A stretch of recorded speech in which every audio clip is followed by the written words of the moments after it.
В Ашхабаде ввели в эксплуатацию новую очередь современного коттеджного комплекса имени Меликулы Бердымухамедова, возведенного специально для семей сотрудников Министерства внутренних дел. Новый жилой фонд включает в себя 56 просторных пятикомнатных квартир, спроектированных с учетом потребностей больших семей. Каждое жилое помещение полностью укомплектовано качественной современной мебелью и новейшей бытовой техникой от ведущих производителей. Благодаря такой комплексной подготовке новоселы могут заехать в свой дом сразу, не отвлекаясь на дополнительные бытовые хлопоты.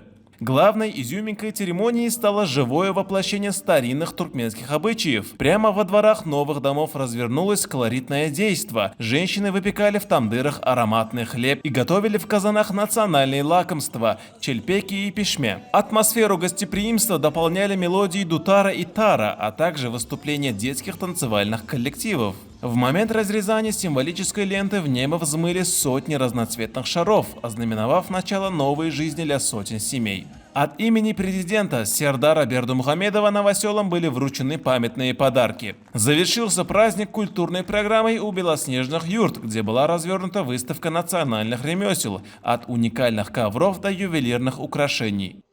Hormatly belen terkirde başymy tarapyndan harby we hukuk goraýjy edaralarynyň işgärleriniň halal zähmetiniň hüdürini görüp ýaşamaklary üçin taýsy tagallalary etýär. Watan gorakçylar gününiň öň sirasynda İçeri İşler Ministrliginiň işgärleri üçin ýokary amatlyklary bolan ýaşaýyş jaýlarynyň ulanylmaga berilmegi biziň asudalygynyň gorakçylarynyň gögünlerini göge ýetirdi.